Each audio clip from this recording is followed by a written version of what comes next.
नमस्कार दोस्तों, मैं अंकुर उपाध्याय स्वागत करता हूं आप सभी का आपके अपने YouTube channel share market analysis में।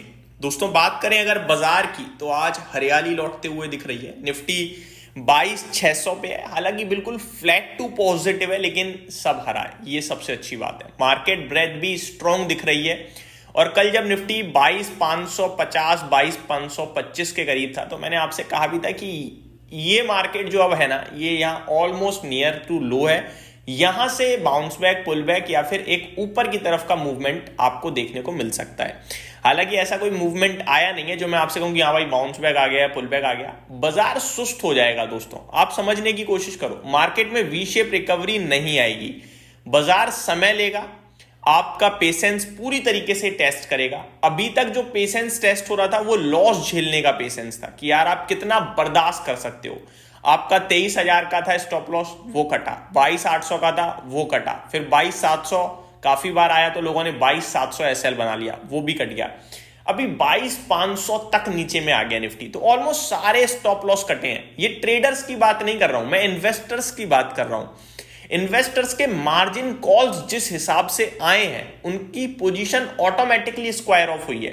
अब वो जब स्क्वायर ऑफ हुई है तो वो ऑब्वियस है स्टॉप लॉस ही कहेंगे हम उसे। तो स्क्वायर ऑफ जब हो गई है पोजीशन तो वो पैनिक जितना था ना वो खत्म हुआ एक बार का। अब बाजार साइड वे हो सकता है। 23,000 ऊपर में निकलना आई थिंक बहुत बड़ी बात हो जाएगी हमारे लिए, तो हम तेजी के बारे में बिल्कुल नहीं बोल रहे हैं, लेकिन मार्केट में यहां से गिरावट भी अब रुकेगी। अब बाजार साइडवे होगा। आपको अभी तक क्या कर रहा था, लॉस दे रहा था, लॉस देके पेशेंस टेस्ट कर रहा था कि आप में झेलने की क्षमता है या नहीं है। अब बाजार आपसे ये कहेगा कि भैया आप मार्केट में कितना बोर हो सकते हो, मतलब ना पैसा बना के दूंगा ना गवाऊंगा, वहीं का वहीं छोड़ दूंगा। फिर आप कैलकुलेशन करोगे यार इतने में तो वहां इतना बन जाता, उतना बन जाता, लेकिन यहां कुछ नहीं हो रहा। तो ये सब चीजें इस समय आपको मार्केट में देखने को मिलेंगी, लेकिन इवेंचुअली मार्केट ऊपर जाने के लिए तैयार होगा, ऐसा मेरा मानना है। और उसके पीछे रीजन है दोस्तों, जो आगे को लेकर पोजीशनिंग है हमारी एज अ कंट्री, वो बेटर दिख रही है, काफी बेटर दिख रही है। और इसी कारण मुझे लगता है कि मार्केट में भी पॉसिबल है कि 1 से 2 क्वार्टर में आपके लिए दोबारा से अप ट्रेंड में आता हुआ दिखे। अब आ जाता हूं थोड़ा सा अपडेट्स पे। निफ्टी आपके लिए मामूली सी बढ़त के साथ ट्रेड करता हुआ दिख रहा है 22,600 के समथिंग, लेकिन मिड कैप और स्मॉल कैप की बात करें तो स्मॉल कैप इंडेक्स में आधे % की तेजी है और मिड कैप इंडेक्स 1/3% ऊपर है। वहीं निफ्टी, सेंसेक्स और बैंक निफ्टी में भी 1/3% के समथिंग की तेजी देखने को मिल रही है।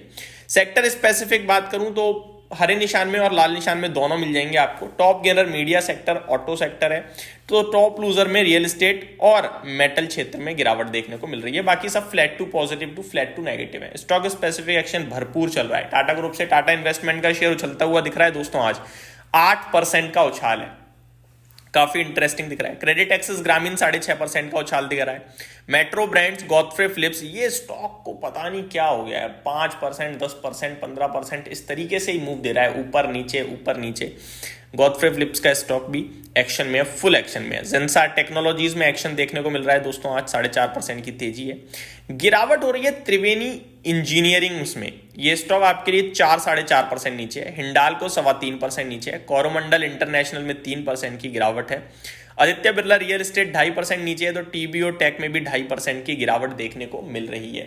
आज भी अगर आप नोटिस करें तो जो टॉप गेनर है वो 7% ऊपर है, देन 6.5%, और जो टॉप लूजर है वो 4%, 3%। तो स्टॉक स्पेसिफिक अब गिरावट रुक रही है। कल पहला दिन था और पहले ही दिन मैंने आपके साथ बैंग ऑन चीज शेयर करी कि आज जितनी प्रॉब्लम इंडेक्स में उतनी स्टॉक्स में नहीं है। ये सबसे ज्यादा जरूरी है। हो सकता है यहां से भी इंडेक्स आपको कुछ इंपॉर्टेंट लेवल्स नीचे में और दिखाए और स्टॉक शायद ना गिरे। प्रॉब्लम ऑलरेडी आप बर्दाश्त कर चुके हो गिरावट वाली। स्टॉक्स में इंडेक्स 14 से 20% गिरे हैं, लेकिन स्टॉक्स 40% क्रैश हो गए हैं। अब ये वाली गिरावट स्टॉक्स में नहीं आने वाली है। अब स्टॉक इंडेक्स जितना या फिर उसके आसपास ही गिरेंगे, तो मेजर पेन आप झेल चुके हो, आप ये समझ लो। मेरे कहने का मतलब सिर्फ इतना ही है इस वीडियो में। आगे बढ़ते हैं दोस्तों। बात करें अगर निफ्टी की तो 28 शेयर्स पॉजिटिव दिख रहे हैं। एमएनएम टॉप गेनर है 2% के साथ। अभी 2 दिन पहले जब ये स्टॉक नई ईवी पॉलिसी की खबर के चलते गिरा था करीब 6-6.5%, उस दिन मैंने आपसे चिल्ला चिल्ला के कहा कि भाई साहब बेच मत देना इस शेयर को। ये जो ईवी पॉलिसी आ रही है इससे कोई ऐसा नहीं है कि मतलब कंपनी को डैमेज हो जाएगा। कंपटीशन बढ़ेगा, टफ होगा। कंपटीशन में एक प्राइस भी तय करा गया है कि भैया इतने से ऊपर की गाड़ी पे ही हम आपको छूट देंगे, जो इंपोर्ट ड्यूटी की छूट है। अब वो गाड़ी का कंपटीशन एमएनएम से है ही नहीं। आप देखो ना, आप एक तरफ गाड़ी लेने निकले हो 20-25 लाख में, तो आप दूसरी तरफ 40-45 लाख की गाड़ी थोड़ी ले लोगे। तो जो टेस्ला भारत में अगर आएगा तो उसकी कॉस्टिंग ही आपके लिए हाई हो जाएगी ना, एज कंपेयर टू एमएनएम्स ईवी गाड़ी जो है। तो वहां पे डिफरेंस है भाई, तो इतनी टेंशन लेने की जरूरत नहीं है। M N M is a leader, current situation में तो लीडर ही है भाई, और एसयूवी सेगमेंट में तो बड़े लंबे समय से लीडर है। तो बहुत शानदार कर रही है company. Still hold and accumulation के लिए ही बोलूंगा मैं, गिरावट में जब भी मौका मिले। Bajaj Finserv, Bharti Airtel, Bajaj finance, ये स्टॉक आपके लिए अच्छा कर रहे हैं। गिरावट हो रही है हिंडाल्को में, आई थिंक कोई न्यूज होगी जिसकी वजह से गिर रहा है, देखा जाए। और तो कोल इंडिया, पावर ग्रिड, एनटीपीसी में भी 1% के करीब की गिरावट देखने को मिल रही है। कुछ बड़ी खबरों की बात कर लेते हैं दोस्तों। सेबी का एक प्रपोजल आया है, जो ओपन मार्केट में स्टॉक्स में जो पोजीशनिंग होती है वो अब चेक करी जाएगी। और इसके ऊपर पहले भी बयान आया था, जो हमारे स्टॉक्स बैन में जाते हैं जिसके बाद आप ट्रेड नहीं कर पाते हो उनमें, तो बैन में जाते हैं वो एट द एंड आपको पता चलता है जब बाजार बंद हो जाता है, अगले दिन से ही बैन में आप कुछ नहीं कर सकते अब। तो अब क्या है कि ओपन मार्केट में पोजीशनिंग चेक करी जाएगी, किसी भी समय अगर वो बैन में आता है तो आपको बताया जाएगा, सो दैट आप अपनी पोजीशन को एग्जिट कर पाओ। दूसरी बात, ये जो बैन में आता है इसकी जो लिमिट्स है ना, ओपन इंटरेस्ट जो है वो किसी भी स्ट्राइक प्राइस पे या किसी भी पॉइंट पे डेवलप करके इसको बैन में लाया जा सकता है फिलहाल, ठीक है। तो सेबी ये भी कह रहा है कि हम इसको और ज्यादा बेहतर बनाने के लिए ये चेक करेंगे कि किस स्ट्राइक प्राइस पे या किस पोजीशन पे स्टॉक में ओपन इंटरेस्ट जुड़ रहा है।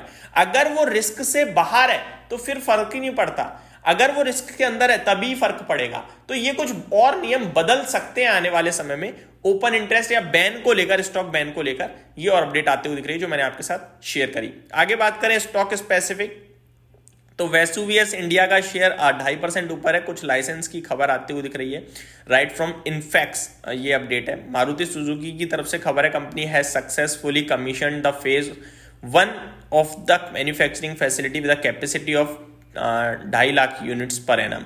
तो फेज 1 कंप्लीट करनी है इन्होंने एक मैन्युफैक्चरिंग फैसिलिटी का, जिसमें 2.5 लाख यूनिट बनाएंगे पर साल का। बजाज ऑटो, नेस्ले, कुछ स्टॉक्स और हैं जिनमें खबरों के दम पर एक्शन देखने को मिल रहा है। यही समाप्त करते हैं दोस्तों इस वीडियो को, मिलेंगे आप सभी के साथ अगली वीडियो में स्टॉक स्पेसिफिक बात करेंगे। चैनल के साथ बने रहिए। Thank you so much for watching this video, have a great day guys.